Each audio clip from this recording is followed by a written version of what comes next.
자, 안녕하세요. 안녕하세요. 네, 김희영입니다. 자, 이번에 예방의학과 공중보건학 강의를 하게 됐습니다. 2권하고 3권입니다. 1권은 역학 부분이기 때문에 이미 어제 했고요. 2권, 3권을 이제 하게 됐는데, 한 분이 이렇게 물어보시더라고요. 공중보건학 기본 베이스 없이 바로 이걸로 들어와도 되나요? 이걸로 하나 퉁쳐도 되나요? 라고 물어보는데, 안 됩니다. 자, 공중보건학 기본은 이미 있어야 돼. 결국 적어도 1회독은 해야 된다는 거죠. 1회독 끝나고 나서 그 다음에 거기에 살을 붙이는 과정이 요 예방의학이라고 보시면 될 것 같아요. 그렇죠? 자, 그러다 보니까 혹시라도 내가 1회독은 했어. 내 머리에 남아있는 게 별로 없어. 라고 할까봐 오늘 유인물 나갔을 겁니다. 이 유인물이 공중보건의 예전에, 그러니까 우리가 배웠던 공중보건을 다시 한번 리뷰를 하는 거예요. 일명 가로놓기라고 얘기하거든요. 그래서 요거에 가로놓기에 답을 쓸 수 있을 만큼 실력이 있어야 돼. 그리고 나서 같이 할 겁니다. 혼자 하라면 절대 혼자 안 하실 것 같아서 같이 할 거고요. 그래서 먼저 복습을 하고 나서 그 다음에 이 부분에 해당되는 게 이제 그 예방학을 이제 볼 겁니다. 이러다 보니까 복습도 되고 그다음에 새로운 내용도 덧붙이는 과정, 그 이중의 효과를 얻게 되는 거죠. 그렇죠?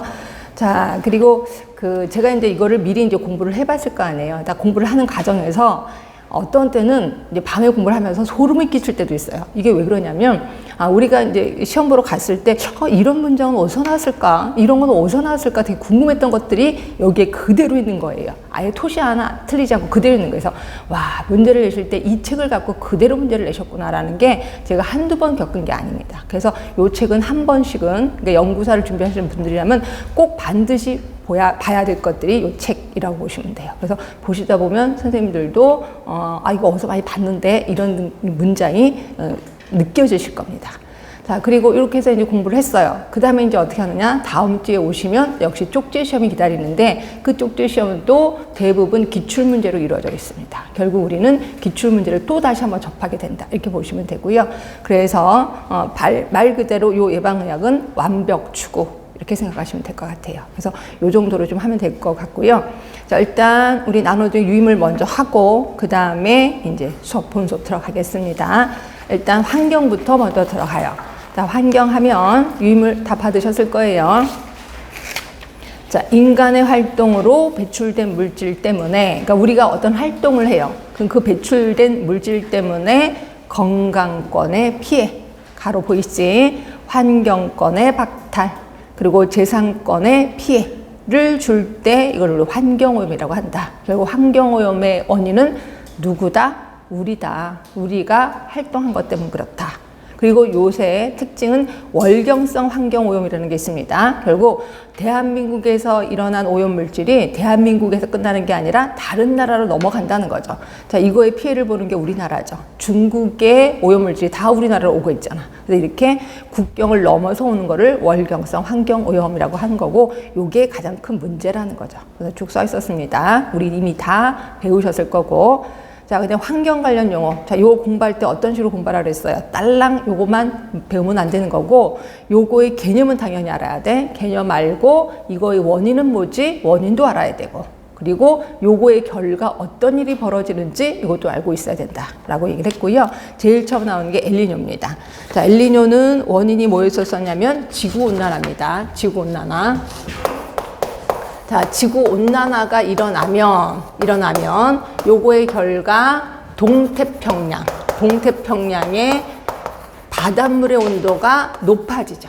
그죠? 그러니까 이게 태평양 같은 경우가 동태평양이 있고 중태평양이 있고 서태평양이 있단 말이에요. 그런데 이 동태평양의 바다 온도가 높아지는 거야. 그런데 이게 점점 심해지면서 중태평양의 온도도 올라가기 시작해. 바닷물의 온도가. 그럼 여기가 온도가 올라가게 되면 어떤 현상이 일어나냐면 여기는 건조하게 되는 거죠. 그러면 반대로 서태평양은 갑자기 비가 많이 쏟아지게 되는 거죠. 그래서 갑자기 급성 호우라고 하나요? 갑자기 멀쩡했던 비가 막 장대비 같은 비가 쏟아지고, 이게 이제 서태평양 지역이라 이렇게 생각하시면 되고요. 이게 매년 일어나진 않았습니다. 예전에는 한 5년에 한 번씩 아까 말한 요게 가로 안에 있는 단어, 그런 현상이 일어났었다가 이제는 점점 주기가 짧아졌다는 거죠. 그래서 한 2년, 3년마다 계속 이런 현상이 일어난다. 자, 요거 무슨 현상?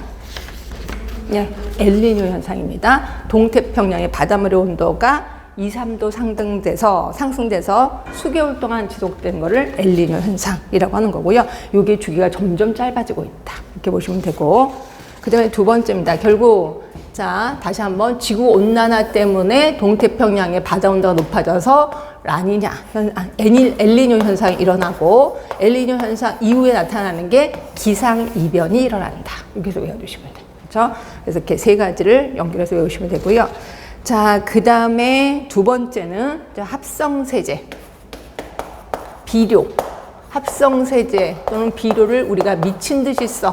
그 여기 안에 뭐가 들어가 있을까요? 여기 안에 인이나 질소가 많이 들어가 있습니다. 그럼 인이나 질소가 물에 많이 녹아져 있겠지. 그럼 그거를 인이나 질소가 물에 많이 녹아져 있는 거를 무슨 현상이라고 할까요?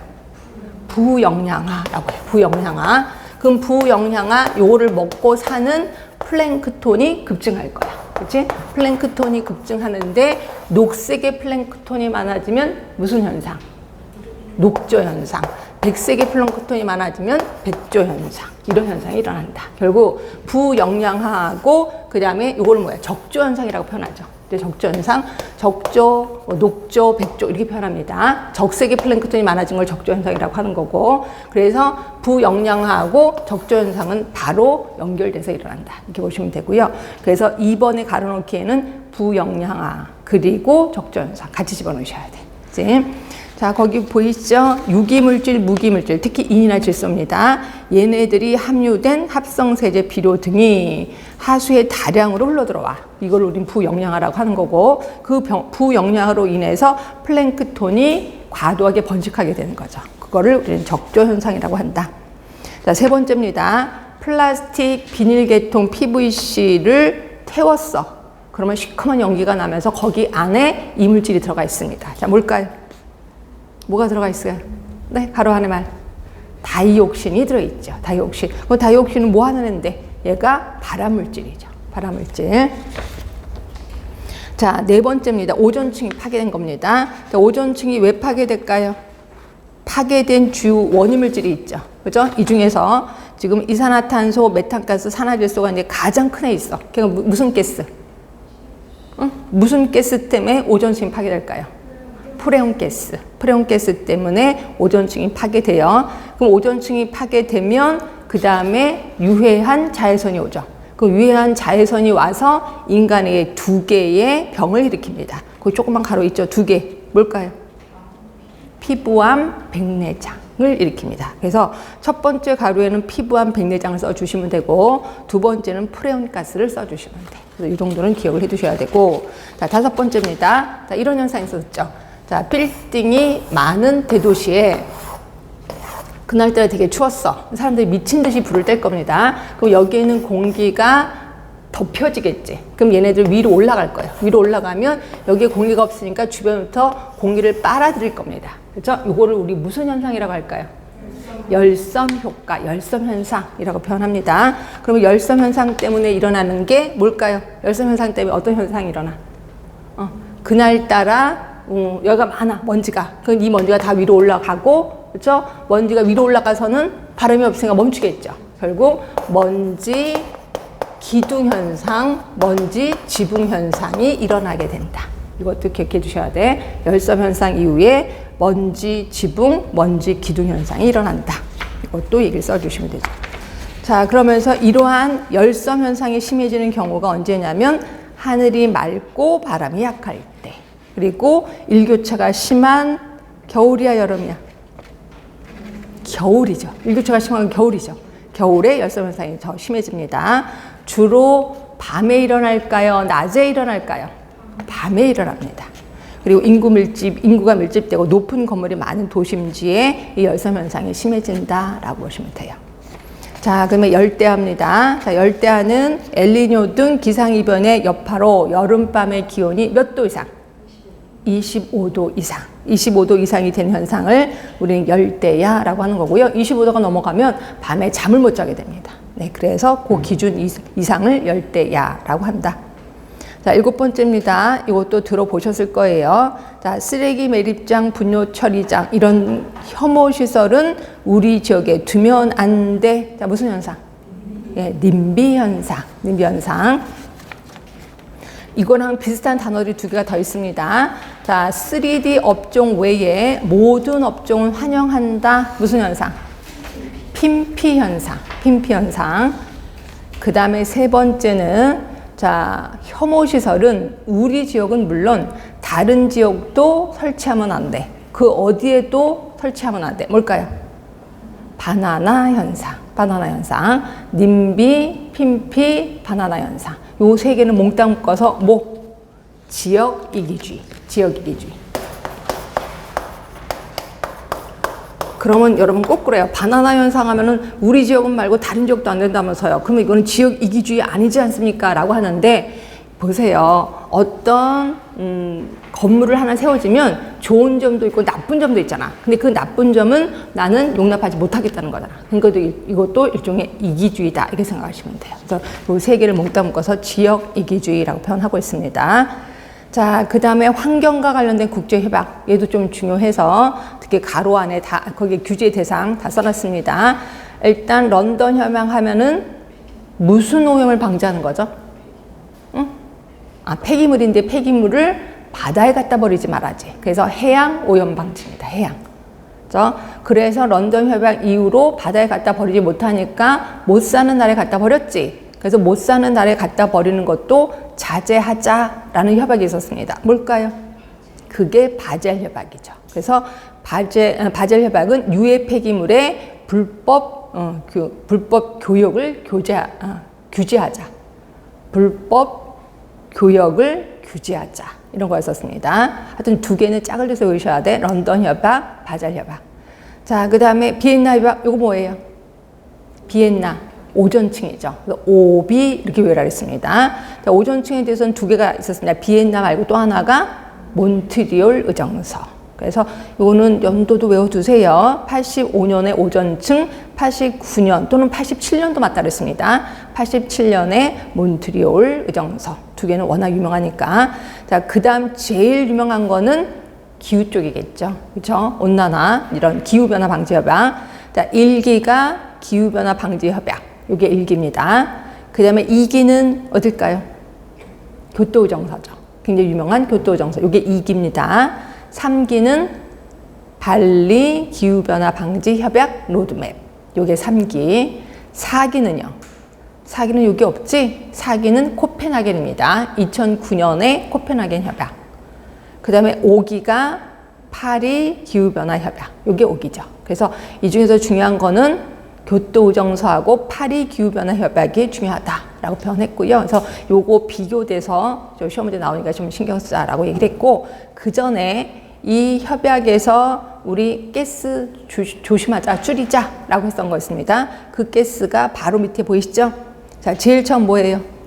CO2죠. CO2, CH4, N2O, 그 다음에 쭉 옆으로 가서 SF6까지. 그래서 요건 무조건 외우셔야 돼. 요거를 규제하자라는 거였고요. 이 중에서 자, 맨 밑에 온실효과 기여도가 있을 거예요. 몇 퍼센트? 온실효과 기여도가 가장 큰 게 55%나 되는 게 CO2입니다. 그리고 또 하나가 GWP. 자, GWP는 온난화 지수를 얘기하는 거고, 얘는 CO2를 1로 했을 때 그 다음에 온실효과를 일으키는 잠재력을 지수로 표현한 거야. 그래서 아까 온실효과 기여도가 가장 높은 게 CO2였고, 그러면 GWP가 가장 높은 거는 뭘까요? SF6. SF6가 23,900이나 되잖아. 그쵸? 그러니까 이것도 시험 문제가 좀 나오겠구나 하시면 될 것 같고, 그 다음에 아까 두 해가 제일 중요하다. 자, 맨 처음 2008년부터 2020년까지 했었던 거, 그리고 목표가 온실가스 감축이래요. 그리고 선진국부터 줄이자라고 했었던 거. 이거 무슨 회의? 이게 교토의정서입니다. 교토의정서. 그리고 올해 2021년부터 시행이 될 거예요. 그러면서 목표가 확 바뀌었죠. 예전엔 온실가스 줄여라 라고 했는데 지금은 지구 온도를 최대 1.5도까지 낮추자라는 걸로 목표가 아예 바뀌었습니다. 그리고 모든 나라가 여기 해당이 되는 거죠. 이게 뭘까요? 파리 기후변화 협약이죠. 파리 기후변화 협약. 그래서 요 두 개는 좀 구분하자라고 얘기를 했고요. 자, 그 다음으로 신경 쓰실 게 이제, 그러니까 대부분 우리 공기 쪽으로 가면 크게 세 개로 접근했었을 거예요. 하나가 개념 들어갔고, 그 다음에 실내 오염 들어갔고, 그 다음에 대기 오염 그래서 크게 세 가지로 우리 들어갔을 겁니다. 이중에서 개념에서는 이제 그거겠죠. 뭐 산소, 산소지. 공기 중에서 제일 높은 게 뭐였어? 제일 많은 게? 질소. 질소가 제일 높았고, 그 다음이 산소고, 그 다음이 아르곤이라고 있었는데, 아르곤은 우리 몸에 그렇게 영향을 주진 않습니다. 그래서 이산화탄소. 그래서 요 세 가지는 좀 기억을 하자라고 표현했고요. 그래서 세 개. 이 중에서 가장 많은 게 질소였었습니다. 질소는 몇 퍼센트나 차지하냐면 78%나 차지해요. 그렇죠? 퍼센트를 굳이 외우지 마세요. 그리고 산소는 21% 차지하고 있고, 그다음에 CO2는 0.03%를 차지하고 있어요. 이 중에서 요거는 외웁시다. 산소는 우리 목숨과 관련된 거잖아. 그래서 산소는 21%가 있는데, 우리 인간이 적용할 수 있는, 적응할 수 있는 범위가 15에서 50%예요. 이게 적응할 수 있는 범위야. 그래서 50%보다 높으면 우리는 산소 중독증에 걸리죠. 산소 중독증에 걸리고 15%보다 낮으면 산소 저하증에 걸리게 되는 거예요. 그래서 우리는 15에서 50% 사이에 있어야 된다라고 했고요. 기출문제는 이게 나왔을걸요. 자, 산소가 10%야. 그리고 7% 이하야. 어떤 현상이 일어날까? 10% 이하. 7% 이하면 당연히 질식입니다. 그럼 10% 이하는 호흡곤란이죠. 호흡곤란이 일어나요. 요게 시험 문제 나왔을 거예요. 이렇게 있었고. 그럼 반면에 이산화탄소는 혹시 군집독이라고 기억하시죠? 군집독 하면 몇 퍼센트 이상을 군집독이라고 했지? 0.01%. 맞지? 0.01%는 군집독이라고 얘기를 했습니다. 그러면서 더불어서 얘도 10%가 있었고 7%가 있었어. 7% 이상일 때, 10% 이상일 때 있었습니다. 그럼 10% 이상이면 질식이지, 질식. 그치? 7% 이상이면 호흡곤란이 되는 거죠. 그래서 같은 17인데 달라. 지금 산소랑. 그럴 수밖에 없습니다. 그래서 이 정도도 알아두세요. 그리고 군집독 0.01%. 혹시 ppm으로는 몇 ppm이에요? 1000ppm. 1000ppm. 그래서 이런 것들은 다 머릿속에 있어야 되는 것들이야. 지금 다시 한번 반복하는 중입니다. 그렇게 해서 보시면 될 것 같고요. 자, 그러면서 이제 요거 갖고 이제 온열 조건이라고 하는데, 이것도 정확하게 이제 외웁시다. 정확한 용어를 외우셔야 돼. 그 온열 요소가 있고요. 온열 요소라는 단어가 있고, 그 다음에 온열 지수라는 단어가 있어요. 온열 지수. 온열 요소는 그러니까 우리 인체에 영향을 주는 그런 요소들을 얘기해. 그럼 영향을 주는 요소가 뭐가 있는데, 그게 기후의 4대 요소예요. 그 4대 요소가 우리 몸에 영향을 준단 말이야. 그럼 뭐가 있을까? 온열 요소. 기온, 기습, 기류, 그다음이 복사열. 요 4개가 되는 거죠. 요 4개를 우리 온열 요소라고 표현하는 거고요. 온열 지수는 얘네들이 둘이 짝을 졌을 때 어떤 현상이 일어난다. 혹시 기억나시나 모르겠습니다. 온열 지수에는 다시 한번 쓸게요. 기온, 기습, 기류, 복사열 했을 때, 자, 기온과 기습이 만나서 뭔가를 이뤄. 그게 뭘까요? 그게 불쾌지수잖아. 그렇죠? 그러니까 결국 온열 지수는 이런 것들이구나. 불쾌지수 이런 것들이구나. 이렇게 보시면 되고, 그다음에 또 이것도 있었죠. 기온, 기습, 기류 3개가 만나는 거. 그러면 이게 감각온도죠. 우리가 알고 있는 감각온도. 감각온도 있었고, 그 다음에 또 하나가 쾌감대도 있었습니다. 쾌감대. 그죠? 그리고 카타 냉각력 이런 것들도 있었어요. 카타 냉각력. 근데 시험 문제는 감각온도 쪽이 좀 많이 나왔더라고요. 쾌감대도 묻는 것도 좀 나오긴 했었지만 이렇게 썼고, 그 다음에 기온, 기습, 기류, 복사열이 모두 합심해서 뭔가를 이룬다고 한 거 혹시 기억나세요? 등가 온도. 이것도 기출문제에 나왔었습니다. 등가 온도. 그래서 이런 것들은 다 기본으로 이미 알고 있는 것들이라 그래서 다시 한번 반복합니다. 자, 이 중에서 이제 기온으로 먼저 들어갈게요. 기온. 자, 기온은 일교차에 대해서 좀 신경을 써야 돼. 자, 일교차는 하루 중에 최저 기온, 그 다음에 하루 중에 최고 기온의 차이를 일교차라고 하는데, 최저는 언제냐면 해 뜨기 전 30분. 이것도 요번에 시험 문제 나왔죠. 그렇지? 그리고 최고는 오후 2시경. 요거의 차이를 우리 일교차라고 한다. 자, 일교차. 내륙이 클까요? 해안이 클까요? 네, 가로 안에 누가 커요? 부등호 표시해줘야 돼. 내륙이 큽니다. 지금 조금 전에 내한 이렇게 얘기하는 사람도 왜 안 하지? 그렇죠? 내륙이 큽니다. 자, 구름이 적은 날, 구름이 많은 날 언제 클까요? 적은 날이 커요. 그러니까 약간 습기가 있으면 일교차가 좀 작다 이렇게 생각하시면 되고, 자, 계곡, 분지, 산림 누가 클까요? 계곡이 큽니다. 계곡이. 자, 고위도, 저위도 누가 클까요? 헷갈리지? 자, 다시 밑에부터 한대 열대 누가 클까요? 자, 요게 제가 이렇게 외우라 했죠. 연고일저 이렇게 외우라 했죠. 그렇죠? 그래서 연고차는 고위도가 높아요. 확실히 이건 확실합니다. 그리고 일교차는 저위도가 높아요. 그런데 이거에 대해서 말이 엄청 많아요. 그래서 연교차도 고위도가 높고 일교차도 고위도가 높다. 하다못해 요번은 아니고 저번에 시험 문제 나올 때도 이게 정답이었어. 일교차는 고위도가 높다가. 그렇죠? 그래서 저는 분명히 2차적으로 찾아왔을 때 아니었거든. 일저가 맞았거든요. 그래서 이것 때문에 제가 어디다가 민원을 냈냐면 그 기상청에다 민원을 냈어요. 그래서 민원을 냈는데 이게 답이 왔거든요. 답이 왔는데 그대로 읽어드릴게. 자, 위도에 따른 연교차는 고위도로 갈수록 커. 그러니까 연교차는 고위도로 갈수록 커. 그리고 일반적으로 일교차는 고위도보다 저위도에서 더 크게 나타난다. 일저 맞지? 그렇지? 네, 이게 맞아요. 그래서 이렇게 답변이 온 거예요. 기상청에서 그렇게 답변이 온 거예요. 그래서 그 증빙 자료로 이렇게 갖고 왔어요. 이렇게 쭉 나와서 결국은 일교차가 적다로 나왔어요. 그런데 기출문제는 일교차가 큰 걸로 답이 맞게끔 나 있어. 그러니까 이런 것들은 제의를 해야 돼. 제의를 하고, 요번에서도 시험 본 거 보니까 답이 2개인 게 있어. 그거 제의했더니 다 복수 정답 처리하잖아요. 이런 식으로. 근데 복수 정답 한다라고 얘기는 안 하고 그냥 슬쩍 하게 하더라고요. 그래서 점수가 예상보다 많이 나왔어. 그러면 이제 복수 정답 처리한 거죠. 네, 그래서 요겁니다. 그래서 연고 일저가 확실히 맞아요. 이건 기상청에서 얘기한 거고, 만약에 이렇게 해서 또 틀리면은 기상청이 그 답변을 이렇게 복사해서 올려주면 자기네들 할 말은 없는 거죠. 아주 그렇게 알고 계시면 돼. 그래서 연고 일저. 그러나 기존의 책에서는 일고도 나온다라고 하는데 연고 일저가 확실히 맞습니다. 그렇게 해서 연고 일저 이렇게 해서 외우시면 되고, 결국 고위도 저위도에서는 저위도가 높아요. 그리고 열대가 더 일교차가 크다 이렇게 생각하시면 되고요. 자, 그래서 기온은 일교차에 포커스를 둬야 돼. 요게 시험 문제 좀 나오니까 신경 써주시면 되고, 네, 기습입니다. 자, 기습에는 우리 한 3개, 4개의 단어를 좀 기억해라 라고 표현했고요.